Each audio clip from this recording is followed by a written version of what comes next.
Bom dia, tudo bem? A paz do Senhor Jesus. Sejam bem-vindas, sejam bem-vindos.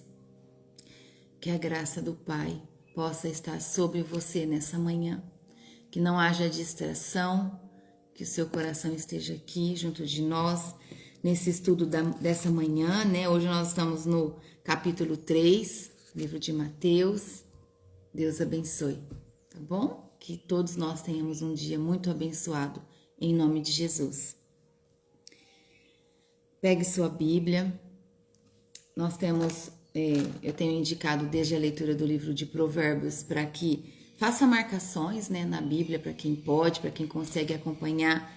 Tem uma marca-texto em gel, que ela não marca a Bíblia, ela não estraga a folha do outro lado. Chama marca-texto gel. É uma canetinha simples.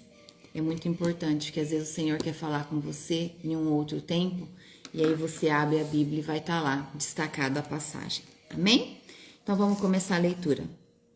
Primeiro versículo do capítulo 3. Esse capítulo ele nos traz sobre a pregação de João Batista e o batismo de Jesus.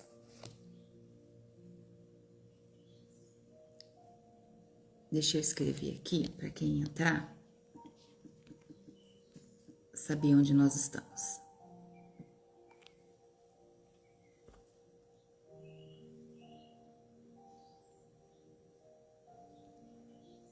Pronto. Então vamos lá. Versículo 1. Naquele tempo, João Batista foi para o deserto da Judeia e começou a pregar, né? Então aqui, naquele tempo, como relata aqui, indica a transição do nascimento de Jesus para o início do ministério dele, tá? Dizendo: arrependam-se dos seus pecados, porque o reino dos céus está perto. Então aqui é, como eu disse, é a transição do nascimento de Jesus até o início do ministério, quando ele diz: arrependam-se dos seus pecados, porque o reino dos céus está perto. Então, o João Batista, ele é o precursor do Messias. Ele veio antes de Jesus para anunciar que Jesus viria. Então, ele anunciava a vinda de Jesus, como está em Isaías, capítulo 40, versículo 3. Então, o tempo todo, eu vou trazer para vocês que o Novo Testamento, ele sempre vai ter ligação com o Antigo Testamento, através das profecias dos profetas, tá? Então, em Isaías 40, é citado exatamente o que está no versículo 3 desse mesmo capítulo, quando diz assim, ó: alguém está gritando no deserto, preparem o caminho para o Senhor passar, abram estradas retas para ele. Então, João Batista já tratava também, como dizia Isaías 40, tá? Então, o deserto da Judeia, aqui, né, colocado, citado, simboliza um lugar de preparação. É isso que simboliza o deserto da Judeia, que purificação, né? Preparação, purificação e encontro com Deus, como foi com Moisés e Elias, tá? Continuando então, o versículo 3, quando diz: a respeito de João, o profeta Isaías tinha escrito o seguinte, que foi o que eu li agora: alguém está gritando no deserto, preparem o caminho para o Senhor passar, abram estradas retas para ele. Traz também para nós aqui a mensagem central de João, que é o arrependimento. Aqui, logo de início, João Batista já chama todos para o arrependimento, que é a mudança de mente, é a mudança de direção da vida. Saiam do pecado, entrem no caminho certo, o Messias está voltando. Ele anunciava isso o tempo todo. O reino dos céus, como ele diz, né, que aqui no caso é o termo preferido usado por Mateus, né, que Mateus escreveu esse livro, aponta para o governo de Deus. O governo de Deus que estava se manifestando com a chegada do Messias, que era a chegada de Jesus. Amém? Então, aqui João cumpre esse papel quando ele relata em Isaías 40, avisando que era para abrir os caminhos porque Jesus estava voltando. Ele cumpre o seguinte papel: preparar os corações das pessoas para receber Jesus Cristo. Essa era a missão dele. Preparar todos para receber Jesus. Gritar, né, a todos: se arrependam, não pequem mais, saiam do caminho de erro, tenham uma vida certa, Jesus está voltando, né? O tempo todo ele falava isso. E quando ele diz aqui, endireite as veredas, né, ande pelos caminhos certos, ele está dizendo, saia do caminho mau, corrija sua vida espiritual, abandone o pecado, volte para Deus. É isso que ele está pedindo, tá? Volte para o Senhor, volte para Deus, corrija o seu caminho espiritual. É isso que João Batista pedia quando ele anunciava que Jesus estava voltando, enquanto ele batizava pessoas ali, pedindo para que as pessoas saíssem do pecado. Amém? No versículo 4 diz assim: João usava uma roupa feita de pelos de camelo e um cinto de couro e comia gafanhotos e mel do mato. Em outra tradução está escrito assim: e este João tinha suas vestes de pelos de camelo e um cinto de couro em torno dos seus lombos, e alimentava-se de gafanhotos e mel silvestre. Então vocês vejam, o significado final é o mesmo, de uma tradução para outra.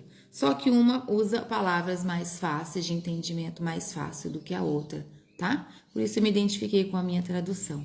Então aqui no verso 4, traz que a aparência e o estilo de vida de João Batista lembra o estilo de vida do profeta Elias.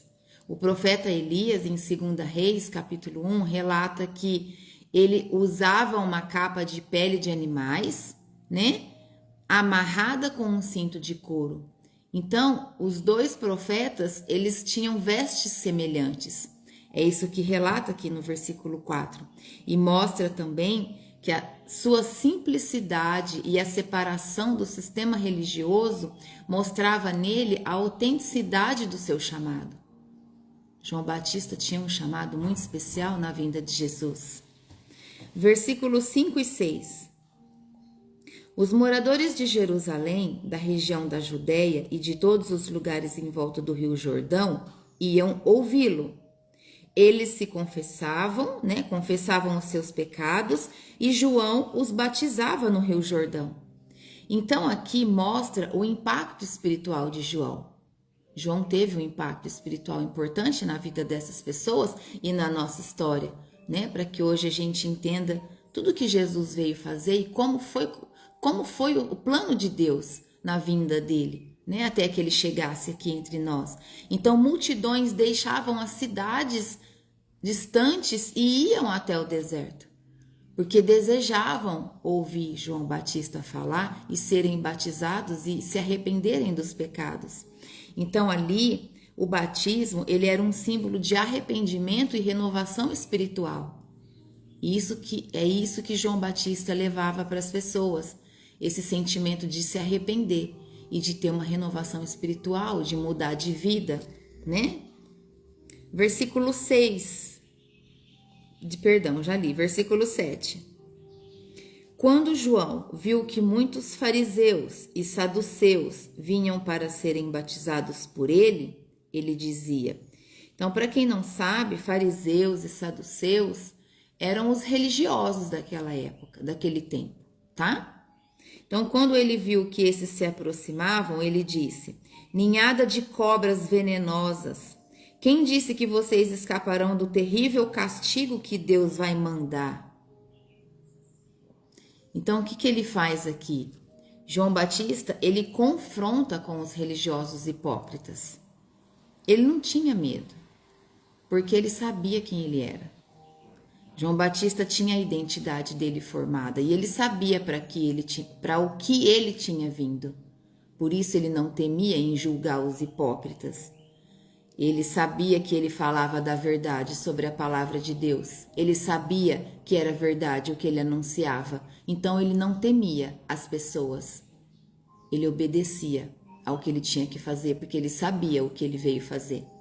Ele tinha identidade.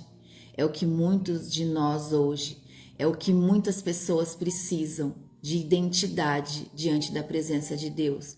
Todo aquele que tem identidade na presença do Senhor não teme o mal. Enfrenta com sabedoria e coragem as dificuldades da vida, porque sabe que as promessas do Senhor é para todos nós. Por isso que o conhecimento da palavra é importante. Todo aquele que tem conhecimento da palavra tem uma vida posicionada. Quando vêm as dificuldades, a sabedoria de Deus traz estratégias rápidas para sair da situação.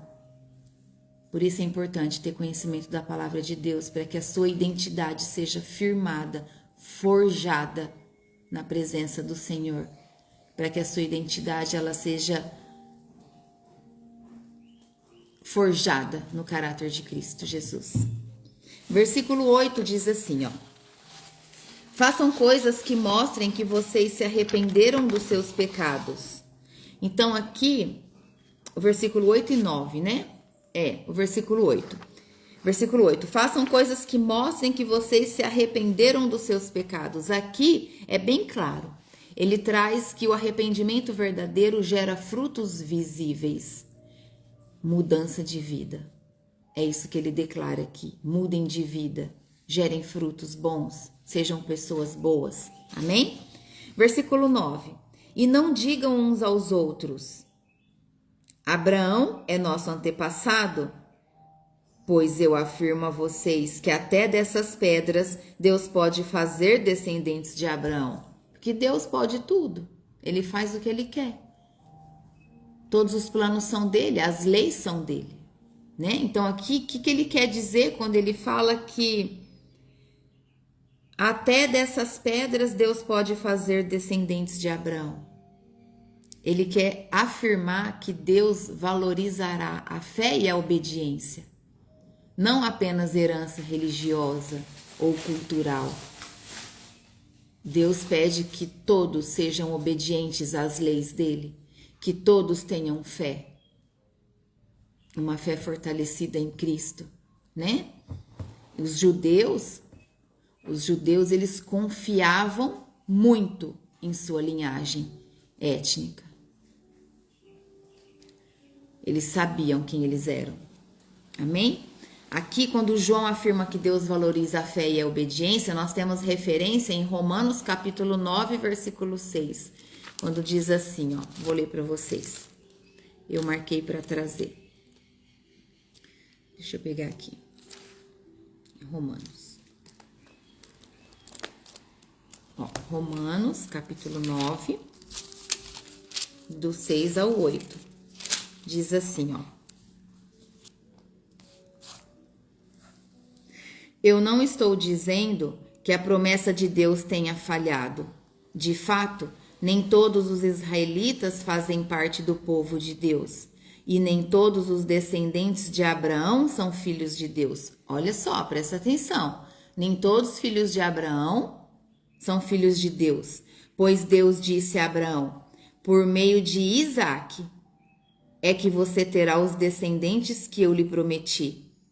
Isso quer dizer que os que são considerados como verdadeiros descendentes de Abraão são aqueles que nasceram como resultado da promessa de Deus. Resultados da promessa de Deus, e não os que nasceram de modo natural. Quem conhece a história sabe que Abraão teve um filho por meios naturais antes de Isaque. Então ali houve divisão de dois reinos. Por isso hoje existe a guerra em Israel. Porque houve essa desobediência em não esperar o tempo de Deus, né? Quando Sara pediu para que Abraão se deitasse com a concubina deles. Pela falta de paciência, pela ausência da fé, houve esse erro aí, em desobediência da parte de Abraão, que depois houve todo um arrependimento, e a história é linda e merece ser estudada, e a gente pode trazer em um outro tempo. Amém? Então aqui está relatando isso. João se refere a isso, a essa fé e a essa obediência, e por isso que ele diz que até as pedras, se Deus quiser, pode fazer que seja descendente de Abrão. Vamos continuar, versículo 10. O machado já está pronto para cortar as árvores pela raiz. Toda árvore que não dá frutas boas será cortada e jogada ao fogo. Aqui ele está dizendo que Deus está pronto para cortar os que não se arrependem. Os que não se arrependem, Deus vai tirar com força. E quando diz aqui que será cortada e jogada no fogo, está mostrando que existe uma urgência.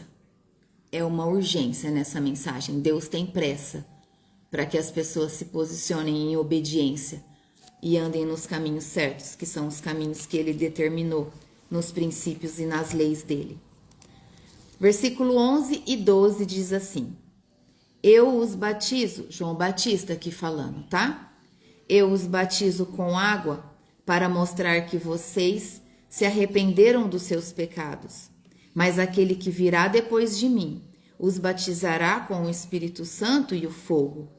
E ele é mais importante do que eu, e eu não mereço a honra de carregar as sandálias dele. Versículo 12. Com a pá que tem na mão, ele vai separar o trigo da palha. Guardará o trigo no seu depósito, mas queimará a palha no fogo que nunca se apaga. O que ele traz aqui para nós? João anuncia Jesus, mais poderoso e com uma autoridade espiritual eterna. É isso que João traz aqui para nós. O batismo com o Espírito Santo que ele relata significa uma vida transformadora, né? E com o fogo, uma purificação e juízo. É isso que traz o batismo com o Espírito Santo que ele relata. Vida transformada e com o fogo, a purificação e o juízo. E quando traz a imagem da palha, traz para nós a separação entre os verdadeiros e os falsos. É isso que o Senhor coloca nessa palavra, né? Nas palavras que João Batista trouxe aqui. Esse é o significado. Aí o versículo 13 já inicia o batismo de Jesus. Então diz assim, versículo 13. Naqueles dias, Jesus foi a Galileia até o Rio Jordão, a fim de ser batizado por João Batista. Aqui traz para nós que Jesus não precisava de arrependimento. Ele não precisava de arrependimento, mas ele se submete ao batismo. Para quê? É a pergunta. Ele se submete ao batismo para se identificar com a humanidade pecadora, iniciar publicamente o seu ministério. É isso que ele faz aqui. Por isso, ele foi até João Batista, para que ele fizesse a demonstração do que nós precisávamos fazer, para que os nossos pecados fossem reconhecidos e perdoados através das águas do batismo. Então ele precisou se identificar com a humanidade que era pecadora, né? A humanidade pecadora. E ali, para a honra e glória do nome do Senhor, ele deu início ao ministério dele. Versículo 14 diz assim: mas João tentou convencê-lo a mudar de ideia, dizendo assim: eu é que preciso ser batizado por você, e você está querendo que eu o batize? Aqui João reconhece a superioridade de Jesus. Ele tem a humildade de reconhecer, né? Ele sabia que Jesus era o Messias sem pecado. Ali ele teve a sensibilidade diante da divindade. Ele teve humildade. É lindo, é o que nós precisamos ter. É assim que nós precisamos ser, humildes diante da presença do Senhor Jesus. Ele está acima de todas as coisas. Nós não podemos fazer nada sem a presença dele. Nada, absolutamente nada. Versículo 15 diz assim: mas Jesus respondeu: deixe que seja assim agora, pois é dessa maneira que faremos tudo o que Deus quer. E João concordou. Então aqui, cumprir toda a justiça, como está aqui a palavra, né? dessa maneira fazemos tudo o que Deus quer, assim que Jesus diz, significa realizar a vontade de Deus plenamente. Jesus foi ali para completar a vontade de Deus. A vontade de Deus precisava ser completa. Assim tem que ser na nossa vida. Nós precisamos desejar que a vontade de Deus, que os planos de Deus sejam completos na nossa vida. Mas para isso nós precisamos ser obedientes a Ele, né? Jesus, ele dá o exemplo aqui, quando ele pede para que João batize ele, da obediência e da consagração. Para que eu e você também sejamos obedientes a Deus. É essa a mensagem que ele deixou naquele dia, quando ele pediu para João Batista batizar ele nas águas.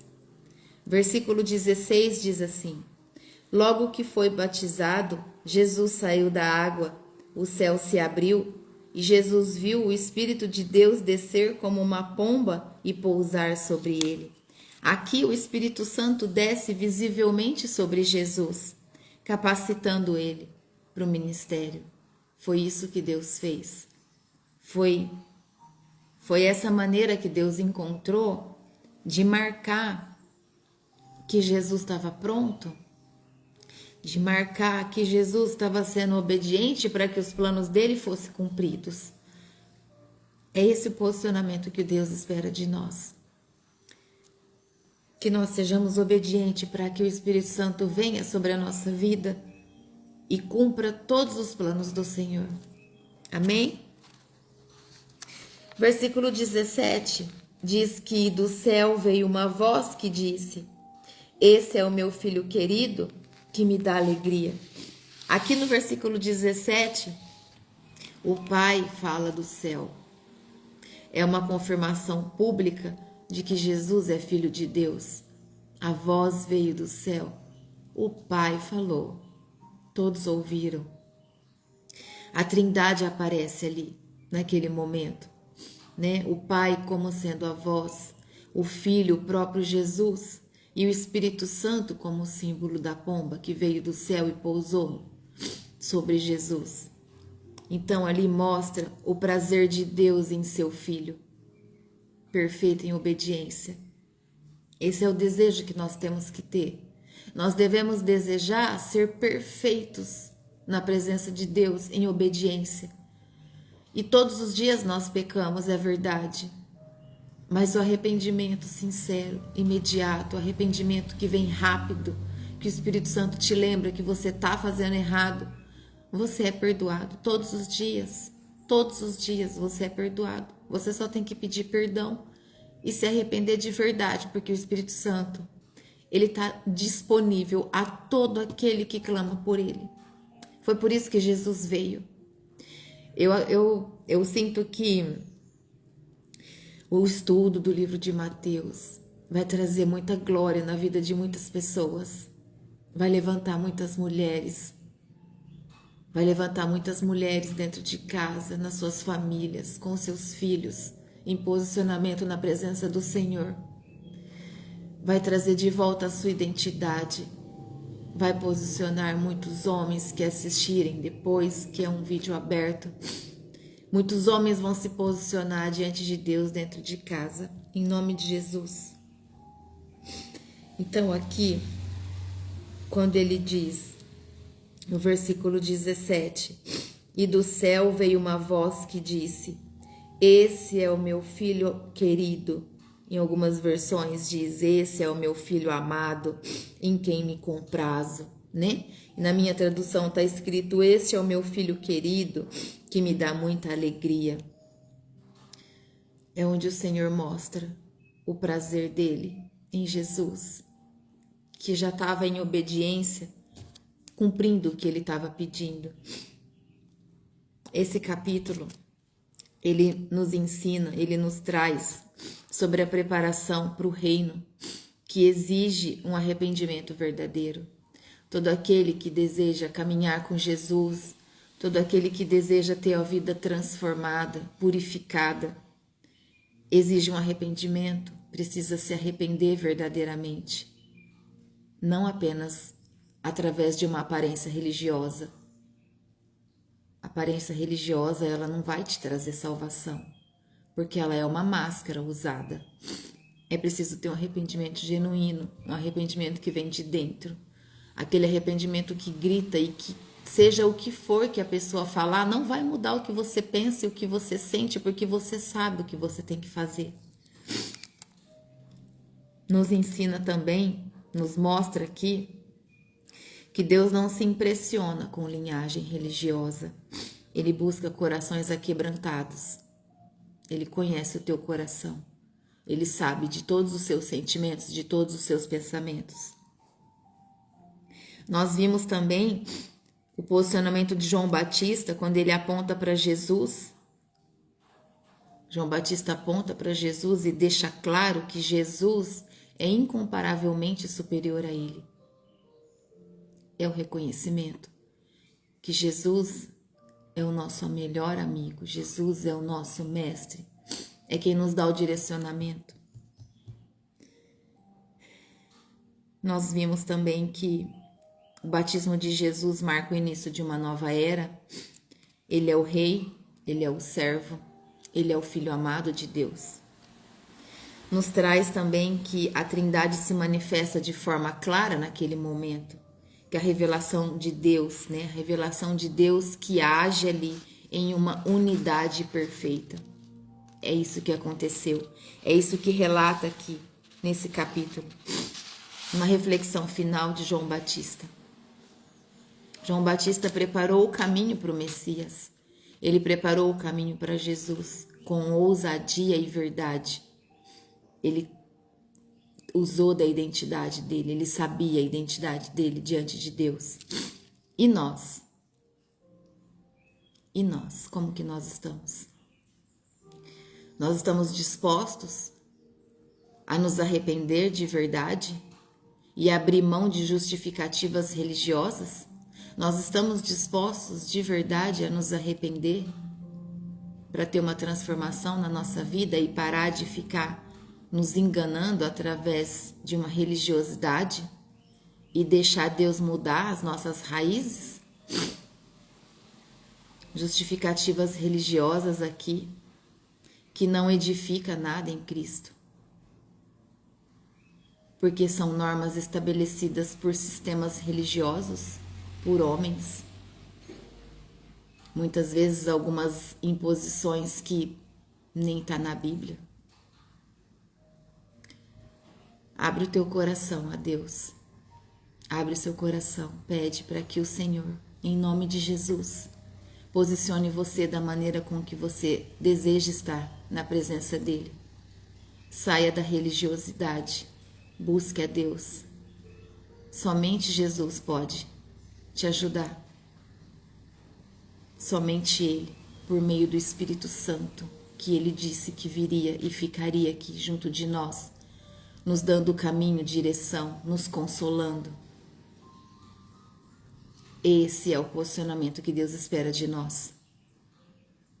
Sabe a voz que veio do céu, a voz do Pai sobre o batismo?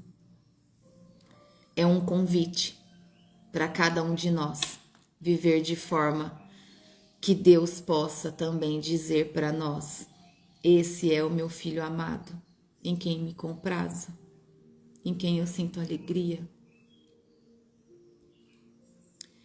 É isso que o Senhor Deus diz ali. É isso que Ele quer dizer quando Ele desce aquela voz do céu. É um convite para todos nós termos o desejo de ter a vida transformada na presença de Jesus. É Ele dizendo: deixa os meus planos serem concretizados, realizados na sua vida. Mas para que os meus planos se cumpram, você precisa ser obediente, você precisa me permitir clamar por mim, pedir a mim e não a imagens. Imagens que não têm vida. Jesus tem vida. Jesus foi o único que morreu e ressuscitou. Não teve outro que o Senhor Deus permitiu que viesse morrer naquela cruz por nós, para nos lavar dos nossos pecados. Amém? Eu desejo de todo o meu coração que a palavra dessa manhã tenha derramado o amor de Jesus e o amor de Deus sobre a sua vida. Que o amor do Pai e a presença do Espírito Santo de Deus preenchem em você todo o vazio da sua alma, para que você saiba a sua identidade diante de Deus. Você é filha amada, você é filho amado por Deus, a quem Ele se agrada, a quem Ele se alegra, a quem Ele aprecia. Você é criação de Deus. Quando você nasceu, você recebeu o sopro vindo de Deus, direto dele. Ele está em você. Você só precisa deixar ele agir. Você só precisa fazer a sua alma se calar e elevar o seu espírito mais para perto de Deus. É isso que você precisa fazer. O jejum é uma arma poderosa para te trazer disciplina na presença de Deus. E é isso que o Senhor tem pedido poderosamente. Toda palavra de todas as manhãs é o próprio Deus que vai trazer para vocês. Eu não tenho capacidade de trazer nada se Ele não está presente aqui. Eu não posso fazer nada sozinha. Toda a honra e toda a glória é dele. Toda a palavra, todas as manhãs. Por mais que eu tenha capacidade de pensar, por mais que eu tenha inteligência, se o Senhor não estiver presente, não tem como sair a palavra dele de verdade para vocês. Então eu desejo que o dia de vocês seja abençoado, que a presença do Espírito Santo seja de forma sobrenatural na vida de vocês no dia de hoje, porque ele está aqui e ele está do seu lado. O Espírito Santo sempre está disponível a todo aquele que pede, a todo aquele que clama por ele, a todo aquele que abre a porta do coração para que ele entre. Não tenha um coração endurecido. Peça a Deus para quebrantar o seu coração. Peça a Ele para moldar você, assim como um oleiro molda um vaso de barro. Se permita ser moldada por Deus, em nome de Jesus. Para que você comece desde já permitir ser transformada por Ele. Amém? Vamos fazer uma oração para terminar? Feche os seus olhos, curva sua cabeça. Querido Deus e Pai Todo-Poderoso, toda honra e toda glória ao Senhor. Em nome de Jesus, eu agradeço pela presença genuína do Seu Espírito Santo no estudo dessa manhã. Peço ao Senhor que visite cada um, Senhor, que disponibilizou um tempo a estar aqui, ouvindo a palavra do Senhor, ouvindo o que Jesus veio pedir. Ó Senhor, conduz cada filha, cada filho do Senhor na verdade, em posicionamento, meu Pai. Que queime no coração de cada um o desejo de transformação, de purificação, de posicionamento, obediência e fé. E eu agradeço ao Senhor, em nome de Jesus, por tudo que o Senhor está fazendo, e te agradecerei todos os dias da minha vida, em nome de Jesus. Amém. Amém? Obrigada. Obrigada pela presença de cada um de vocês. Deus abençoe. E amanhã nós estaremos aqui, em nome de Jesus, para estudarmos sobre o capítulo 4. Amém? Deus abençoe. Até amanhã, que o seu dia seja abençoado na presença do Senhor Jesus. Tchau, até amanhã. Deus abençoe.